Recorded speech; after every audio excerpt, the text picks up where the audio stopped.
सर्वांची माफी मागतो दिलेली व्यक्ती करतो. पण 11 वाजता अजून काही एक दीड वाजता कारण लातूर जिल्ह्यामध्ये झडप्यानी पंचायत समिती इलेक्शन असल्यामुळे आम्ही गावी गेलो.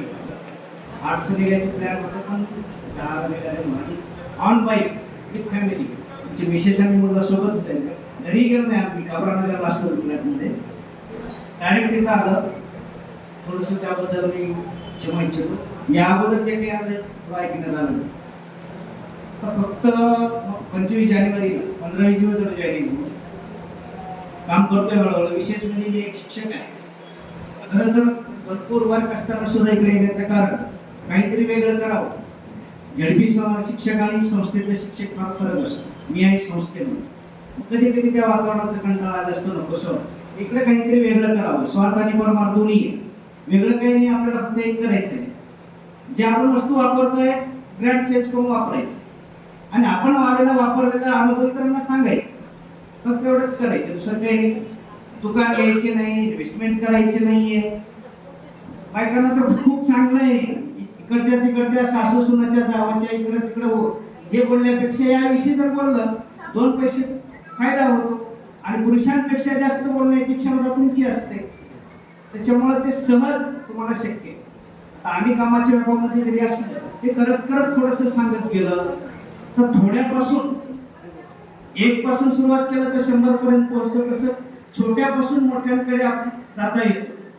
आणि सरांची विशेष म्हणजे पहा आपल्याला कंपनीकडे जावं लागते. कंपनी आपल्याकडे येते, आपल्याला प्रोत्साहन देते आणि आपल्याला इन्व्हॉल्व करा म्हणते तुमच्याकडून काही योगदान मिळते का. आणि सर्वात महत्वाचं गाव लेवलवर त्यांची जेव्हा भेट झाली मोठ्या मोठ्या शहरात कुठेतरी कंपनी उभारायचं असा प्रकार नाही. त्यांनी गावातून शहराकडे जाण्याचा प्रयत्न केलेला. म्हणजे मूळ बेस त्यांनी पकडलेला आणि प्रोडक्टमध्ये क्वालिटी मेंटेन करण्याचा प्रयत्न केलेला. आणि मी इतकंच म्हणेन इंग्लिशमध्ये एक म्हण आहे. मी स्वतः इंग्लिश टीचर आहे. वेल बिगिन इज हाफ डन.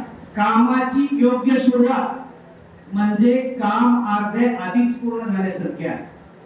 आणि एखादी गोष्ट आपण मनातून करत असेल मन लावून करत असेल तर यश मिळाल्याशिवाय राहत नाही. आणि कितीही अडचणी आल्या काही प्रसंग आले त्यावर मात करून आपण मनातून करत आपण तर ते अचीव्ह करू शकतो. एखादी गोष्ट साधा आपल्याला कोणत्या गावाला जायचं नसेल पण मनात नाही घरचे फोर्स करताय किंवा जायचं मग जावं लागेल की काहीतरी गाडी तर बिघडते वेळेवर तर मिळत नाही असं. पण ज्यावेळेस मनातून मला जायचंय ज्यावेळेस आपण करतो त्यावेळेस ते काम निश्चित साध्य होतं आणि प्राप्त होतं. कंपनी प्रोडक्ट विषयी कंपनीची विषयी सरांनी अनेकांनी बोललेलंच आहे. पण एक मोटिवेशनल म्हणून मला असं वाटतं की आपण मन लावून काम करायचंय. आणि यानंतर दुसरा एक फायदा आपल्याला आपली टीम तयार होणार. जे ओळखीचे नाहीत आपल्याला ओळखीचे होणार आहे. त्या माध्यमातून ओळखीतून एकच साध्य नाही अनेक आपल्याला साध्य होणार. कारण एखादे नातं ज्यावेळेस तयार होतं त्यावेळेस अनेक उपनाती तयार होत असतात. जरी आपण लग्नाला गेलं नवरा नवरीच्या जोडपं तयार झाली त्याला तयार होणारी उपनाती जी आहे मग सासू असेल जाऊ असेल नणंद असेल भाऊजाई असेल भाया असेल हे सुद्धा कॉन्टॅक्ट असेल. तसंच आपल्या टीमचं आपण पण असं तरी अनेक आपल्यासोबत उरणार आहेत आणि त्या माध्यमातून काम सोपं आहे आपल्याला. आणि निश्चितच बेलकर मॅडमने सांगितलं कॅशवॅक कंपनीच्या बेसनुसार स्लो अँड स्टडी विज द रेस. कासव्या काय कासवाच्या गतीनं जायचं पण कासवाची गती ही निरंतर असली पाहिजे. निरंतर असतं तो थांबत नाही. खूप पाहायचं सशासारखा झोप घ्यायची असं नाही करायचं. आपलं प्रोसेस आणि सातत्य हे चालूच ठेवायचं आहे आणि सातत्य तो निश्चित आपल्याला काही ना काही साध्य होतं. तर मी अधिक वेळ न घेता मी इथंच थांबतो.